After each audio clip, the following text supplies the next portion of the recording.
Eh, Ahora vamos a darle la bienvenida, después de esta oración, vamos a darle la bienvenida al pastor eh, Marcelo Sáez de la IB7 de Argentina. Bienvenido, pastor Marcelo. Que Dios le bendiga. Dios les bendiga. No sé si me escuchan bien. Quisiera compartir una palabra en este día, también agradecer a nuestro pastor Raúl Palomino, que estuvimos en la reunión anterior en Argentina, que nos bendijo con esa palabra y que está presente con nosotros. Bueno, la palabra hoy está en las prioridades. Somos la iglesia, allá está saludando a nuestro hermano, bendiciones, y Dios bendiga a cada uno de los presentes, nuestro hermano también. Y vamos a compartir, que tiene título Ordenando mis prioridades. Prioridades del latín prior, que significa anterior.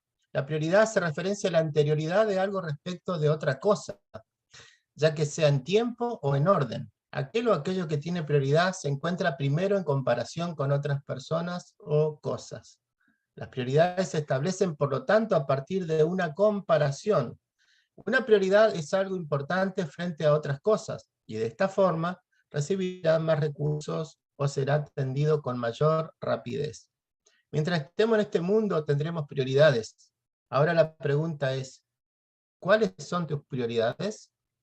A veces nuestras palabras no son consecuentes con otras acciones, sobre todo cuando se trata de ser un verdadero hijo de Dios. Decimos, te entrego mi vida, pero hay un área de ella que todavía quiero seguir controlando. Solo quiero que seas el Salvador de mi vida, pero no el Señor. En Éxodo capítulo 3, del versículo 1 al 5, hay un pasaje de la Escritura bastante conocido por todos, que es cuando Moisés estaba apacentando las ovejas de Jetro, su suegro, y dice así la palabra desde el versículo 1 al 5, dice así: apacentando Moisés las ovejas de Jetro, su suegro, sacerdote de Madián, llevó las ovejas a través del desierto y llegó hasta Horeb, monte de Dios. Y se le apareció el ángel de Jehová en una llama de fuego en medio de una zarza. Y él miró y vio que la zarza ardía en el fuego, y la zarza no se consumía. Entonces Moisés dijo: iré yo ahora y veré esta grande visión. ¿Por qué causa la zarza no se quema? Viendo Jehová que él iba a ver, lo llamó Dios del medio de la zarza y dijo: Moisés, Moisés. Y él respondió: heme aquí. Y dijo: no te acerques, quita tu calzado de tus pies, porque el lugar en que tú estás, tierra santa es. Sabemos que una planta de zarza es como un arbusto, sí, de tallos largos, cuyo fruto es la zarza mora, ¿no? En Chile vemos mucho de este fruto, o en la zona de cordillera. Ahora, Moisés pudo haber ignorado la zarza, ¿cierto? Él tenía dos opciones: o seguir haciendo su trabajo cuidando las ovejas, o prestar atención a esa zarza. Él tenía la elección de ignorarla, pero sin embargo, él priorizó el ir a ver esa zarza más que cuidar las ovejas. Así que él tomó la decisión de acercarse a escuchar y a ver algo sobrenatural, como lo era nada más ni nada menos que la presencia de Dios a través del ángel de Jehová. Y allí vemos cómo la prioridad para Moisés cambió. Y él dijo: voy a ir a prestar atención a esa zarza. Parece que hay algo sobrenatural allí. La pregunta sería: ¿cuántos quieren entrar a este lugar y encontrarse con algo sobrenatural? Tal vez no tengamos un gran edificio o excelentes programas o actividades, pero lo que no puede faltar en este lugar es la sobrenatural presencia de Dios. Pero hay algo que debe hacer Moisés, y fue quitarse el calzado de sus pies. ¿Por qué? Porque él iba a entrar en una tierra santa, una tierra apartada para Dios en ese momento. ¿Y qué representaba el calzado de Moisés? Representaba el contacto con el mundo. Y allí estamos nosotros siempre pivoteando entre las ocupaciones del mundo, nuestro trabajo y otros menesteres, y la obra de Dios. ¿Sí? Estamos allí, 6 días trabajarás y 1 descansarás, dice el mandamiento. En esos 6 días nos involucramos en el trabajo, en un montón de compromisos, con gente, con familias, con actividades. Cuando llega el sábado estamos allí dedicándolo al Señor. Estamos siempre en aquello, ¿no? Entre las cosas del Señor y las cosas seculares. Obviamente son necesarias. Ahora, ¿puede el mundo ser un obstáculo para acercarnos a Dios? La Biblia dice en 1 de Juan, capítulo 2, versículos 15 al 17, no améis al mundo ni las cosas que están en el mundo. Si alguno ama al mundo, el amor del Padre no está en él, porque todo lo que hay en el mundo, los deseos de la carne, los deseos de los ojos y la vanagloria de la vida, no proviene del Padre, sino del mundo. Y el mundo pasa y sus deseos, pero el que hace la voluntad de Dios permanece para siempre. Aclaración. Muchas veces se malinterpreta la palabra mundo. Pensamos que todo lo relacionado con este planeta es malo, y no es así. El mundo, en el sentido bíblico, es un sistema de pensamiento en contra de la voluntad de Dios. ¿Sí? Y en ese sistema de pensamiento es que entra todo lo relacionado al pecado. Por lo tanto, a veces llamamos mundo a todo, pero en el sentido bíblico es eso. Es un sistema de pensamiento, un sistema de vida en contra de la voluntad de Dios. Ahora, ¿qué significa esto? ¿Que ya no puedes disfrutar de las cosas que ves o tienes? No. La Biblia dice en Juan 3:16, porque de tal manera amó Dios al mundo. No es que amó al mundo, al pecado o a este sistema de pensamiento, sino que amó a la humanidad, que ha dado a su Hijo unigénito, para que todo aquel que en él cree no se pierda, mas tenga vida eterna. Lo que él no quiere es que ames más las cosas que te dio, para que disfrutes que a él. Él no quiere ser reemplazado, él quiere ser prioridad en tu vida. Y allí estamos nosotros en nuestra mente. Claro que disfrutamos el que tiene una casa, el que tiene comodidad, el que tiene un auto, el que tiene una jubilación que le permite comprarse un pasaje, volar, viajar, le permite ir a un restaurante, a comer, compartir, tener amistades. Pero el Señor no quiere que amemos más las comodidades que al Señor que nos dio las prioridades y esas comodidades. Por lo tanto, Él no quiere ser reemplazado, Él quiere ser prioridad en nuestra vida. Y profundizando en esto de las prioridades, podemos referirnos a cuando Jesús habla de una parábola, que es la parábola de la gran cena, también otra parábola conocida por nosotros. Lucas 14, capítulo 14, versículo 15 al 24.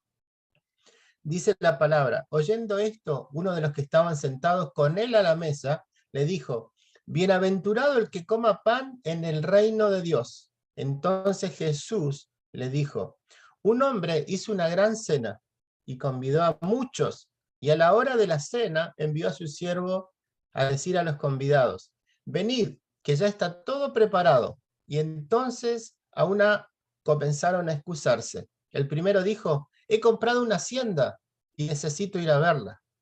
Te ruego que me excuses. Otro dijo, he comprado 5 yuntas de bueyes y voy a probarlos.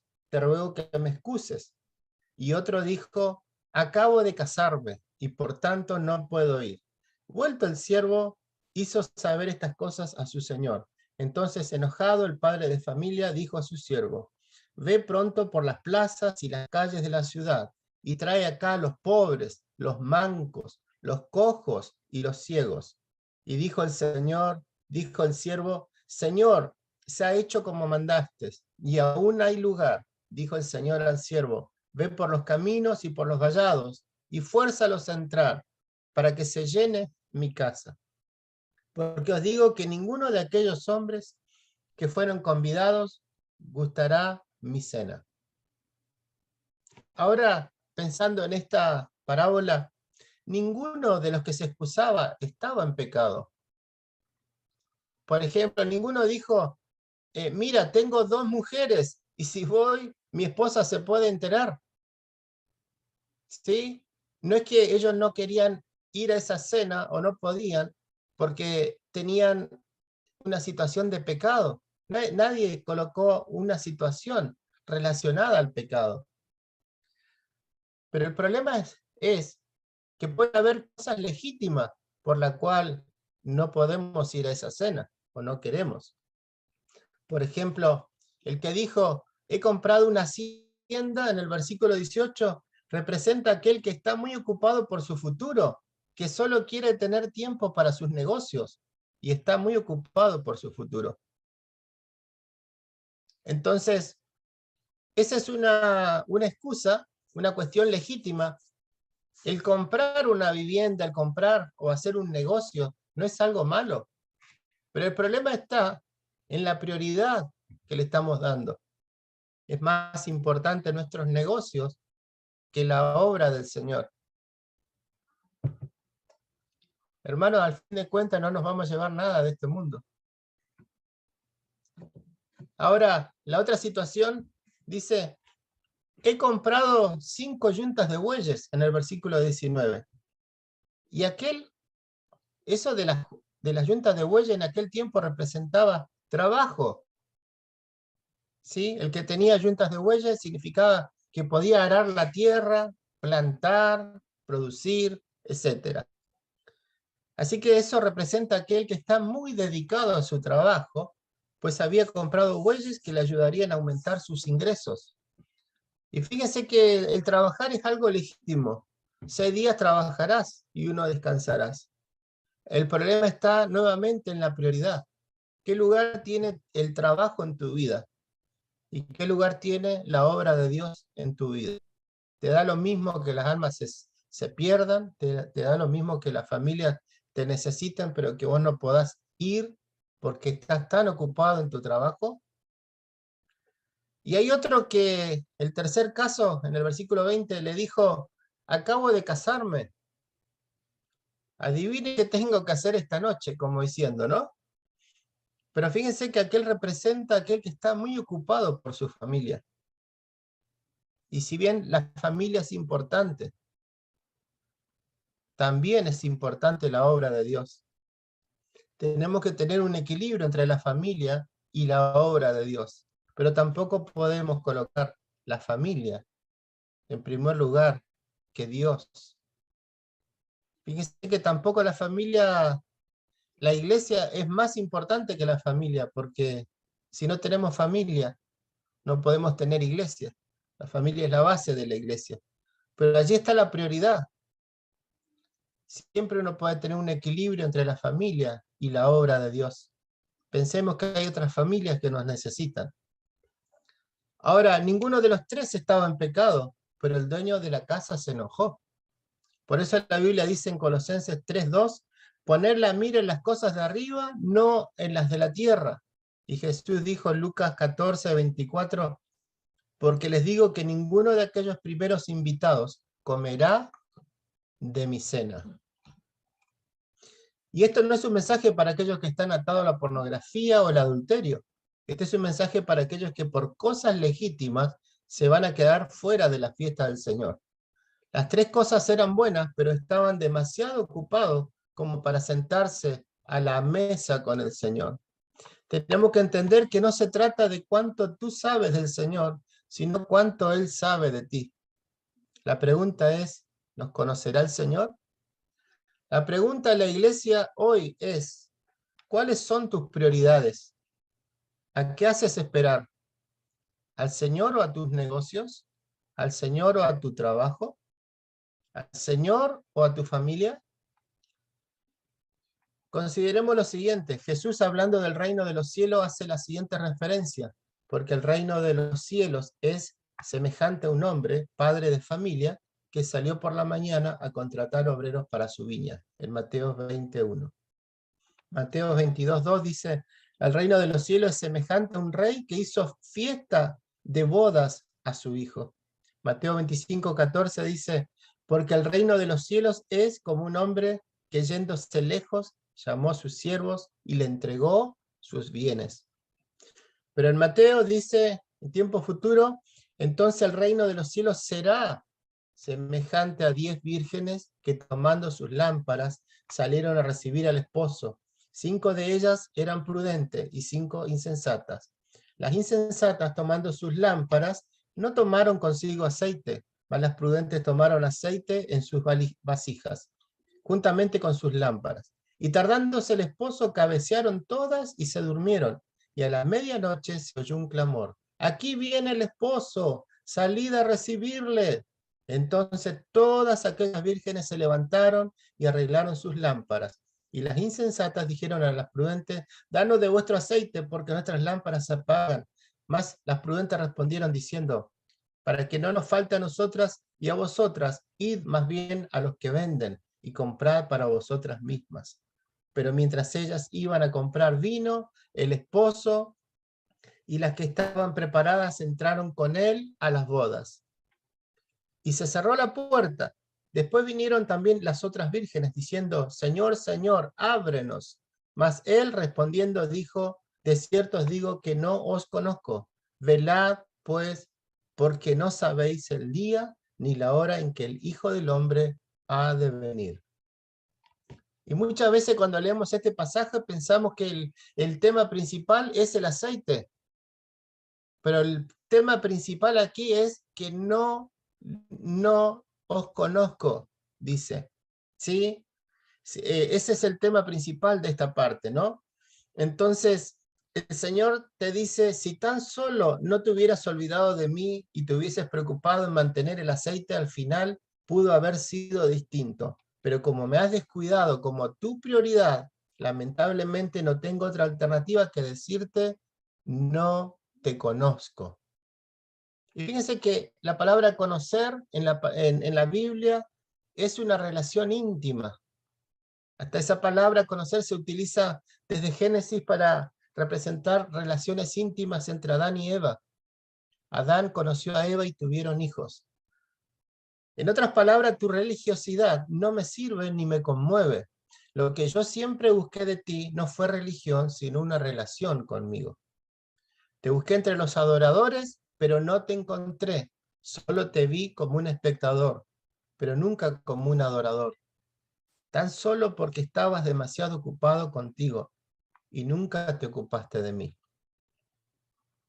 Qué tremenda amonestación de parte del Señor para cada uno de nosotros. Y este grupo está compuesto mayormente por líderes, pastores, y quizás de alguna forma el Señor nos llama a un equilibrio entre las cosas mundanales, las cosas básicas, pero también con su obra, el trabajo y todos los proyectos. Como decíamos al principio, la familia, el trabajo, los negocios no deben representar un obstáculo para la extensión del reino de Dios. Veamos la forma, hermanos. Muchas veces estamos muy ocupados, muy falta de tiempo, pero que el Señor nos encuentre en primer lugar trabajando en su obra, pero también que Él nos pueda decir que nos conoce. La Biblia registra un suceso que quiero compartir para terminar en Lucas 17, del 7 al 10, dice: si uno de ustedes tiene un criado que regresa del campo después de haber estado arando o cuidando el ganado, ¿acaso le dice: pasa y siéntate a comer? No, sino que le dice: prepárame la cena y disponte a atenderme mientras yo como y bebo. Después podrás tú comer y beber. Tampoco le da las gracias al criado por haber hecho lo que le mandó. Así también ustedes, cuando ya hayan cumplido todo lo que Dios les manda, deberán decir: somos servidores inútiles, porque no hemos hecho más que cumplir con nuestra obligación. Entonces, con esta palabra, no es que quiera llamarles inútiles a cada uno de los presentes, ¿sí? Sino que consideremos de que Dios tiene su forma, Dios tiene sus prioridades, también Él quiere que nosotros las tengamos. Que Dios les bendiga y un abrazo a cada uno de ustedes. Bendiciones.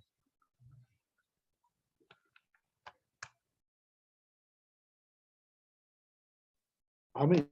Amén.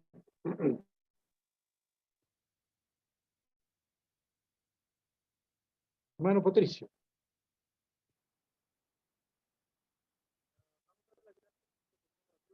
Está mudo, un poco, no sale la voz.